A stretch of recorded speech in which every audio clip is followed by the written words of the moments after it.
बिस्मिल्लाहिर्रहमानिर्रहीम।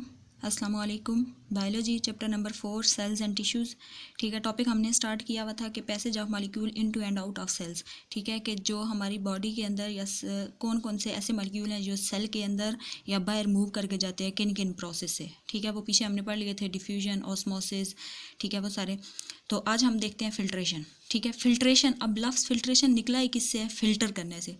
ठीक है, फ़िल्टर क्या होता है कि किसी भी चीज़ को हम क्या कर लें, पाक कर लें। ठीक है, जैसे अब हम पानी की एग्जांपल ले लो कि जैसे वाटर को हम फ़िल्टर करते हैं, तो क्यों फ़िल्टर करते हैं कि जो है मतलब पानी हमारे लिए साफ़ हो जाए। ठीक है, जो उसके अंदर से इनऑर्गेनिक साल्ट्स वगैरह हैं या जो भी गंद कचरा वगैरह है वो क्या हो जाए, वो पीछे रह जाए और पानी साफ़ होकर हमारे पास आ जाए। ऐसे ही है ना, तो पानी हमारे लिए फ़ायदेमंद हो, हम उसको साफ़ करके पिएँ, फ़िल्टर कर लें। ठीक है, अब इसको देखते हैं जी, फ़िल्ट्रेशन क्या होता है। अब वो कहता है कि हमारी बॉडी के अंदर हाइड्रोस्टैटिक प्रेशर, पहले मैं आपको बता दूं क्या होता है। हाइड्रो का मतलब होता है वाटर और स्टैटिक का मतलब होता है प्रेशर, यानी कि वाटर का प्रेशर। अब वो कहता है कि हमारी बॉडी में जितने भी स्मॉल मॉलिक्यूल्स हैं ना, छोटे छोटे मॉलिक्यूल्स हैं, ठीक है, इनको अब क्या करें, या फिर वाटर के प्रेशर से या फिर क्या करें, ब्लड के प्रेशर से इनको हम क्या करें, इनको इतना ज़्यादा मतलब अपने जो हमारा ब्लड प्रेशर होता है या वाटर का प्रेशर होता है ना, इनके थ्रू हम क्या करें, ये जो स्मॉल मॉलिक्यूल्स हैं ना, इनको हम पास आउट करवाएं सेमी परमिएबल मेम्ब्रेन से। समझ आ रही है बात की कि जो हमारी बॉडी के अंदर स्मॉल मॉलिक्यूल्स हैं ना, छोटे छोटे मॉलिक्यूल्स हैं, इनको हम क्या करें, या फिर अपने जो हमारी बॉडी में आपको पता है कि पानी और जो होता है ब्लड, ये मूव कर रहा होता है ऑल टाइम। ठीक है, तो अब वो क्या होता है कि जो अब हमारी बॉडी के अंदर जो है ना स्मॉल मॉलिक्यूल्स, इनको हम क्या करें, या फिर पानी के प्रेशर से या फिर क्या करें, ब्लड प्रेशर से इनको क्या करें, हम फोर्स करें, ताकि इनको मतलब प्रेस करें कि ये सेमी परमिएबल मेम्ब्रेन से क्या करें, पास आउट हो जाए। ठीक है, सेमी परमिएबल मेम्ब्रेन क्या होती है, इसका यही काम होता है ना कि जो चीज़ें नेसेसरी होती हैं उनको पास आउट कर जाती है और जो अननेसेसरी होती हैं उनको पास आउट नहीं करती है। ठीक है, तो अब क्या होगा, जो स्मॉल मॉलिक्यूल्स हमारी बॉडी के लिए नेसेसरी होंगे ना, वो तो इस सेमी परमिएबल मेम्ब्रेन से पास आउट हो जाएंगे, लेकिन जो अननेसेसरी होंगे वो क्या करेंगे, वो हमारी बॉडी से सेक्रीट हो जाएंगे, रिलीज़ हो जाएंगे, खारिज हो जाएंगे। तो फिल्ट्रेशन हो गई ना। ठीक है, जो हमारी बॉडी के अंदर मॉलिक्यूल्स नेसेसरी थे वो सेमी परमिएबल मेम्ब्रेन से पास आउट हो गए, ब्लड प्रेशर से या फिर वाटर प्रेशर के मदद से। ठीक है, और जो अननेसेसरी थे वो क्या होगी, उनकी सिक्रीशन होगी। ठीक है, अब उसने इसकी एग्जांपल दिया, एग्जांपल लो इसकी एनिमल्स के अंदर। ठीक है, अब वो कहता है कि एनिमल्स के अंदर क्या होता है, जो ब्लड का प्रेशर होता है ना, ठीक है, ये क्या करता है, ये पानी को मूव करवाता है। ठीक है, जो हमारी जितने भी एनिमल्स हो गए या ह्यूमन की एग्जांपल ले लो, अब जो ब्लड प्रेशर होता है ना, ये पानी को क्या करवाता है, मूव करवाता है, और जो पानी के अंदर जितने साल्ट्स वगैरह डिजॉल्व होते हैं इनको, ठीक है, इनको मूव करवाता है ताकि ये क्या करें, अब ये किसके अंदर से पास आउट करके जाएं, सेमी परमिएबल मेम्ब्रेन किसकी, कैपिलरी ऑफ सेल वॉल। ठीक है, कैपिलरीज ये हमारी तीन जो ब्लड वेसल्स हैं, आर्टरीज, वेन्स और कैपिलरीज, हमारी खून की नालियाँ जो होती हैं। ठीक है, इनमें से जो कैपिलरी हमारी खून की नाली है ना, ठीक है, अब वो कहता है कि जो ब्लड प्रेशर की मदद से वो क्या करता है, पानी को क्या कराता है, मूव करवाता है, कि वो क्या करें, जो हमारी कैपिलरी है ना, कैपिलरी की वाल से, ठीक है, वो क्या करें कि सेमी परमिएबल मेम्ब्रेन से पास आउट हो जाएं, लेकिन किसके थ्रू, जो हमारी जो कैपिलरी है, ब्लड वेसल है, कैपिलरी, इसकी वाल से। ठीक हो गया। ठीक है, कि एनिमल्स के अंदर या ह्यूमंस के अंदर जो ब्लड प्रेशर है ये क्या करता है, पानी को मूव करवाता है। ठीक है, और जो पानी के अंदर इनऑर्गेनिक साल्ट्स वगैरह डिजॉल्व होते हैं इनको, ताकि ये जो कैपिलरी जो हमारी बॉडी के अंदर है ना, ब्लड वेसल कैपिलरी, इसकी सेल मेम्ब्रेन से वो पास आउट हो जाए। ठीक है, अब वो कहता है कि जो ये जो प्रेशर होता है ना, ये पानी का प्रेशर हो गया या ब्लड प्रेशर हो गया। ठीक है, अब ये लार्ज मॉलिक्यूल को पास आउट नहीं करवा सकता। ठीक है, कैसे, अब लार्ज मॉलिक्यूल कैसे, जैसे लार्ज मॉलिक्यूल में हमारी बॉडी में क्या है, जैसे उसने एग्जांपल दी है प्रोटीन की, यानी कि हमारी बॉडी के अंदर जो गोश्त है, अब ये तो सेमी परमिएबल मेम्ब्रेन से कभी पास आउट नहीं हो पाएगा ना। ठीक है, अब ज़रा देखो एक कॉमन सेंस, अगर हम जो है इसी को, जो हमारा प्रोटीन है हमारी बॉडी के अंदर, इसी को हम चाहते हैं कि इसको पास आउट करवा लें और इसको सेक्रीट करा दें। ठीक है, इसकी सेक्रीशन करा दें, तो जब इसकी सेक्रीशन करा दी तो पीछे रह क्या जाएगा, हड्डियाँ। ठीक है, तो इसका मतलब क्या है कि जो अब ये जो ब्लड प्रेशर होता है या पानी का प्रेशर होता है, ये क्या करता है, लार्ज मॉलिक्यूल को हमारी बॉडी से पास आउट नहीं करवाता सेमी परमिएबल मेम्ब्रेन के थ्रू। ठीक है, ये था फिल्ट्रेशन। नेक्स्ट है जी एक्टिव ट्रांसपोर्ट। ठीक है, अब एक्टिव ट्रांसपोर्ट और डिफ्यूजन आपस में रिलेटेड कैसे हैं। डिफ्यूजन हमने पढ़ा था क्या होता है कि movement of molecule from an area of higher concentration to the area of lower concentration. ठीक है, कि मॉलिक्यूल जहाँ पे जिनकी हायर कंसनट्रेशन होती है वहाँ से वो मूव करके उस जगह पे जाते हैं जहाँ पे लो कंसनट्रेशन होती है। लेकिन एक्टिव ट्रांसपोर्ट क्या है, ये डिफ्यूजन के ऑपोजिट है। ठीक है, ये आप क्या करेंगे, मॉलिक्यूल्स जहाँ पे जिनकी लो कंसनट्रेशन होगी ना, ठीक है, वहाँ से मूव करके मॉलिक्यूल उस जगह पे जाएंगे जहाँ पे जिनकी मॉलिक्यूल्स की क्या होगी, हाई कंसनट्रेशन होगी। समझ आ गई बात की कि movement of molecules from an area of lower concentration to the area of higher concentration, ये डिफ्यूजन के ऑपोजिट है। ठीक है, इसकी एग्जांपल ऐसे ले लो, जैसे अब टांगों की एग्जांपल लो। ठीक है, तो अब हमारी टांगों में क्या है, ब्लड की बिल्कुल लो कंसनट्रेशन है। ठीक है, मैं से एग्जांपल दे रही हूँ, लो कंसनट्रेशन है। तो अब जब लो कंसनट्रेशन होगी ना, तो ये ब्लड भी मूव, ब्रेन में क्या है इसके मुकाबले में हाई कंसनट्रेशन है। तो अब जब क्या होगा, लो कंसनट्रेशन है ना, तो ब्लड टांगों से भी मूव करके फौरी तौर पे किधर चला जाएगा, ब्रेन के पास चला जाएगा। ठीक है, कि मतलब जितने भी मॉलिक्यूल्स हैं ना, जहाँ पे उनकी लो कंसनट्रेशन होगी ना, वो वहाँ से मूव करके कहाँ पे चले जाएंगे, हाई कंसनट्रेशन की तरफ मूव कर जाएंगे। जहाँ पे उनकी कंसनट्रेशन ज़्यादा होगी वहाँ पे चले जाएंगे। तो जब ये वाला काम करेंगे ना, हाई से मूव करके लो जाएंगे, तो इनको एनर्जी रिक्वायर होगी। ठीक है, और वो एनर्जी किसकी फॉर्म में रिक्वायर होगी, एटीपी की, एडिनोसिन ट्राइफॉस्फेट। इसके बाद वो कहता है कि अब देखो ज़रा, ये बात तो हमने कर ली। इसके बाद वो कहता है कि अब जो ये हम पीछे बातें पढ़ के आए हैं, अब मैं बार बार ये टर्म यूज़ करूँ, cell, cell wall, cell membrane, तो ये आप लोगों को कन्फ्यूजन नहीं होनी चाहिए। ठीक है, ये हम पढ़ के आए हैं, सेल होती है। ठीक है, सेल होता है, सेल के गिर जो उसकी प्रोटेक्शन कर रही होती है वो कौन होती है, सेल वाल। और सेल मेम्ब्रेन क्या करती है, जो मटेरियल्स नेसेसरी होती है उनको अंदर लेके जाती है। ठीक है, अब वो कहता है कि जितने भी सेल मेम्ब्रेन है ना, कोई भी सेल है उसके गिर जो सेल मेम्ब्रेन है, ठीक है, उसका जो कैरियर प्रोटीन होता है।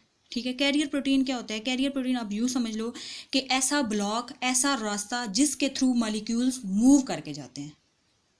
समझ आ गई बात की। ठीक है, मैंने क्या बात की थी कि कोई भी अब सेल है ना, उसके गिर्द जो सेल मेम्ब्रेन है, ठीक है, तो अब उस सेल मेम्ब्रेन के अंदर कैरियर प्रोटीन होंगे। वो कैरियर प्रोटीन आप यूँ समझ लो ऐसा ब्लॉक है, ऐसा रास्ता है जिसके थ्रू ये मॉलिक्यूल मूव करके लोअर से हायर कंसनट्रेशन में जाएंगे। ठीक हो गया। अब उसने एग्जांपल दिया आगे, मेम्ब्रेन ऑफ नर्व सेल्स। ठीक है, अब जो नर्व सेल्स हैं, ठीक है, नर्व सेल्स मैंने आप लोगों को बताया था, हम पीछे पढ़ के आए हैं। नर्व सेल्स क्या है, जिनका कोऑर्डिनेशन में रोल है। ठीक है, जितने भी हमारी बॉडी के अंदर एक्सटर्नल या इंटरनल चेंजेस हैं, ठीक है, इनको कौन डिटेक्ट करते हैं हमारी बॉडी में, नर्व सेल्स डिटेक्ट करते हैं। ठीक है, अब नर्व सेल्स जो हैं, इनके गिर्द जो मेम्ब्रेन है, ठीक है, इनमें कैरियर प्रोटीन होती है, मतलब वो वाला रास्ता जिसके थ्रू मॉलिक्यूल मूव करके जाएंगे। वो किस फॉर्म में होती है, सोडियम पोटाशियम पंप की फॉर्म में। अब मैं आगे बताती हूँ सोडियम पोटाशियम पंप क्या होता है। अब वो कहता है कि जब नर्व सेल रेस्टिंग स्टेज में है, मतलब ये अब रेस्टिंग स्टेज कौन सी होती है नर्व सेल की, जब वो इम्पल्सेस नहीं ट्रांसमिट कर ले, मतलब जब वो कोई चीज़ डिटेक्ट नहीं कर रहे और ना ही वो मैसेज ब्रेन तक पहुँचा रहे हैं। ठीक है, रेस्ट स्टेज में। तो वो क्या कहता है कि ये जो सोडियम पोटाशियम पंप है ना, ये क्या करेगा, खर्च करेगा एनर्जी। क्यों एनर्जी खर्च करेगा, ताकि वो क्या करे, पोटाशियम की कंसनट्रेशन हायर करे और सोडियम की कंसनट्रेशन लोअर करे सेल के अंदर। बात की समझ आ गई है कि जब क्या होगा, नर्व सेल रेस्टिंग स्टेज में होंगे, तो ये जो सोडियम पोटाशियम पंप है ना, ये जो कैरियर प्रोटीन मॉलिक्यूल हमने पढ़ा है कि जो कैरियर प्रोटीन होते हैं वो किस फॉर्म में, सोडियम पोटाशियम पंप की मदद में। अब सोडियम पोटाशियम पंप क्या करेगा, मॉलिक्यूल्स को अंदर और बाहर मूव करके जाएगा, मॉलिक्यूल्स को मूव कराएगा ना, बताया ना, वही रास्ता होता है जो मॉलिक्यूल्स को या अंदर लेके जाता है या फिर क्या करता है, बाहर लेके जाता है। तो अब वो क्या करता है, ये जो पंप होगा ना, ये एनर्जी खर्च करेगा ताकि वो क्या करे, पोटाशियम की कंसंट्रेशन और सोडियम की कंसंट्रेशन हाई या लो करे सेल के अंदर। वो कैसे अब करेगा, ये देखो ज़रा, इससे पहले एक दफ़ा ये बुक पे देख लो। अब उसने कहा है कि ये देखो उसने ये शो किया हुआ है, ये क्या है, कैरियर प्रोटीन। ठीक है, मतलब ये अब कोई भी सेल है ना, ठीक है, इस सेल के अंदर ये अब कैरियर प्रोटीन है, यानी कि नर्व सेल है। ठीक है, अब नर्व सेल के अंदर ये कैरियर प्रोटीन है, मतलब ये एक ऐसा रास्ता है जिसके थ्रू अब मॉलिक्यूल सोडियम या पोटाशियम मूव करके अंदर या बाहर जाएंगे। ठीक है, अब वो क्या करता है कि ये क्या करता है, ये इनसाइड ऑफ सेल है, मतलब यहाँ से सेल क्या होगा, कोई भी चीज़ एंटर होगी, इनसाइड है ना, और ये क्या आउटसाइड, यहाँ से क्या करेगा, बाहर जाएगा। ठीक है, अब ये कैरियर प्रोटीन क्या कर रहा है, वो कहता है कि सेल के अंदर क्या है, पोटाशियम की कंसंट्रेशन हाई है। ठीक है, अब सेल के अंदर ऑलरेडी वो क्या करता है कि पोटाशियम की कंसंट्रेशन क्या है, हाई है, तो अब बाहर क्या है, पोटाशियम कम है। ठीक है, ये आउटसाइड है ना, बाहर से वो क्या करता है, पोटाशियम ऑलरेडी कम है और अंदर क्या है, कंसंट्रेशन हाई है। यही तो है ना एक्टिव ट्रांसपोर्ट, कैसे कि लो कंसंट्रेशन से हाई कंसंट्रेशन की तरफ मूव करके आना। ठीक है, अब वो कहता है कि पोटाशियम ये के पॉजिटिव, ये बाहर क्या है, सेल के बाहर कम है, इनकी कंसंट्रेशन अंदर ज़्यादा है। तो अब ये क्या करेगा, कैरियर प्रोटीन जो है ये बाहर से पोटाशियम लेके अंदर आएगा। ठीक है, और सेल के अंदर जो सोडियम है ना, इनकी कंसंट्रेशन बाहर ज़्यादा है, सेल के बाहर ज़्यादा है। ठीक है, तो ये क्या करेगा, जो सोडियम है ना ये इनसाइड, इनको सेल के अंदर से लेके जाएगा ना और जाके बाहर निकाल देगा कैरियर प्रोटीन। क्यों, क्योंकि इनकी कंसंट्रेशन बाहर क्या है, ज़्यादा है। ठीक है, समझ आ गई बात की। एक्टिव ट्रांसपोर्ट क्या होता है कि movement of molecule from an area of low concentration to the area of high concentration. ठीक है, और ये काम रोल कौन करता है, ये रोल प्ले कौन करता है, ठीक है, कैरियर प्रोटीन। उसने अब ये एग्जांपल दिए, ये मैंने आप लोगों के, मतलब कैरियर प्रोटीन वो रास्ता जो कि इन मॉलिक्यूल्स को मूव करवाता है। ठीक है, अब उसने नर्व सेल की एग्जांपल दी, इसमें उसने सोडियम और पोटाशियम की एग्जांपल दी है। ठीक है, अब देखो यहाँ पे वो सारी बातें फॉलो हो रही हैं। ठीक है, इसी कैरियर प्रोटीन की मदद से अब देखो ये पोटाशियम क्या कर रहे हैं, अंदर आ रहे हैं, और सोडियम क्या कर रहे हैं, बाहर जा रहे हैं। पोटाशियम अंदर क्यों आ रहे हैं, क्योंकि पोटाशियम की ऑलरेडी अंदर कंसंट्रेशन हाई है, तो वो बाहर लो है, तो लो से मूव करके वो हाई में आएंगे। और सोडियम क्या है, अंदर ज़्यादा है, तो ये अंदर, ठीक है, अंदर ज़्यादा है और बाहर क्या है, कम है। ठीक है, अब ये कैरियर प्रोटीन क्या करेगा, ठीक है, सोडियम को मूव करा के ये बाहर लेके जा रहा है, क्योंकि बाहर उसकी ऑलरेडी कंसंट्रेशन क्या है, हाई है, तो वो लो कंसंट्रेशन से मूव करके हाई कंसंट्रेशन की तरफ गया है। इसके बाद नेक्स्ट है जी, कौन सा प्रोसेस है, वो एंडोसाइटोसिस। ठीक है, वो मैं आप लोगों को बताती हूँ। अच्छा जी, एंडोसाइटोसिस का प्रोसेस क्या होता है, अब कोई भी सेल है ना वो इंजेस्ट करेगा, इनगल्फ करेगा। ठीक है, कैसे, एंडोसाइटोसिस का प्रोसेस ये होता है कि जितने भी हमारी बॉडी के अंदर सेल्स हैं ना, अब कोई भी सेल क्या करेगा, इंजेक्शन का प्रोसेस करेगा, मतलब वो कोई चीज़ बाहर से खा रहा है, ले रहा है, इनगल्फ कर रहा है। ठीक है, अब वो क्या कहता है कि कैसे वो लेगा, इनगल्फ करेगा, by the infolding of cell membrane. ठीक है, अब जो सेल के गिर्द है कवरिंग, कौन सी, सेल मेम्ब्रेन। सेल मेम्ब्रेन का काम ही क्या होता है कि जो मटेरियल नेसेसरी होते हैं उनको अंदर लेके जाता है। अब कहता है कि सेल क्या करेगा, अपनी उस सेल मेम्ब्रेन को क्या करेगा, फोल्ड करेगा। ठीक है, और जो बल्की मटेरियल है ना, इनको क्या करेगा, इनगल्फ कर लेगा। ठीक है, कैसे, अब ये देखो ज़रा, ये मैंने, ये अब पहले ऐसे ही कोई सेल मेम्ब्रेन थी। ठीक है, मतलब बिल्कुल सीधी थी, अंदर सेल था और सेल मेम्ब्रेन, मतलब मैंने ऐसे ड्रॉ की हुई है ना। अब उसने क्या किया, उस सेल ने अपनी सेल मेम्ब्रेन को क्या किया, ये ऐसे यूं इनफोल्ड कर लिया। ठीक है, ये देखो इनफोल्ड ऐसे किया ताकि बाहर से जो बल्की मटेरियल है इनको अपने अंदर लेके जा सके। ठीक है, अब वो कहता है कि एंडोसाइटोसिस के आगे से दो टाइप्स हैं, फैगोसाइटोसिस और पिनोसाइटोसिस। फैगोसाइटोसिस क्या मतलब, इसको यूं कह लो कि सेल ईटिंग, और पिनोसाइटोसिस क्या होता है, सेल ड्रिंकिंग। इसको मैं आगे बताती हूँ ये क्या बात है। अब वो कहता है कि जब फैगोसाइटोसिस की स्टेज में होगा ना, तब सेल क्या करेगा, मतलब उसने, अब देखो ना सेल मेम्ब्रेन को क्यों इनफोर्स किया है, ताकि वो मटेरियल बाहर से अंदर लेके जा सके। तो वो कहता है कि जब फैगोसाइटोसिस की स्टेज में होगा ना, तब वो क्या करेगा, सॉलिड मटेरियल, मतलब ईटिंग जो मैंने बात की है, तब वो क्या करेगा, सॉलिड मटेरियल, मतलब बल्कि मटेरियल, बड़े बड़े मटेरियल अपने अंदर इनगल्फ करेगा। ठीक है, और पिनोसाइटोसिस को मैंने क्यों कहा है कि सेलुलर ड्रिंकिंग, कि मतलब जब पिनोसाइटोसिस की स्टेज में होगा तब वो क्या करेगा, बाहर से जो है लिक्विड की फॉर्म में चीज़ें अपने अंदर इनगल्फ करेगा। ठीक हो गया। इसके बाद है नेक्स्ट है जी एक्सोसाइटोसिस, सॉरी जी मैंने एंडो लिख दिया, यहाँ पे जी आता है एक्सोसाइटोसिस, ये मैं इसको करेक्ट कर देती हूँ।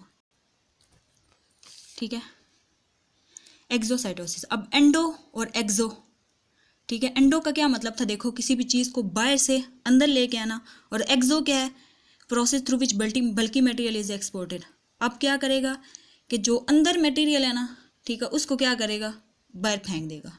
एक्सो मतलब अंदर से चीज़ बाहर फेंक देगा। समझ आ गई बात की।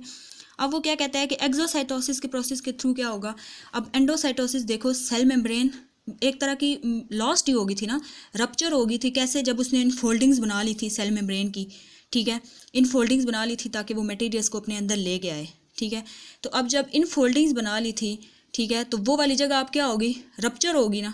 ठीक है, तो अब उसको, वो जो लॉस्ट होगी थी वो वाली जगह, उसको अब कौन रिप्लेस करवाएगा, ये एक्सोसाइटोसिस।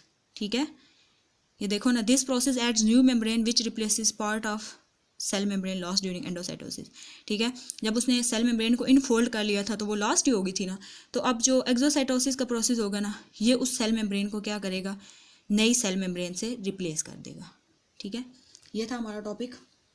अब हमारे इस चैप्टर के 2 टॉपिक रह गए हैं, एनिमल टिश्यूज़ और प्लांट टिश्यूज़। फिर अल्लाह अल्लाह करके ये हमारा चैप्टर ख़त्म हो जाएगा इंशाल्लाह।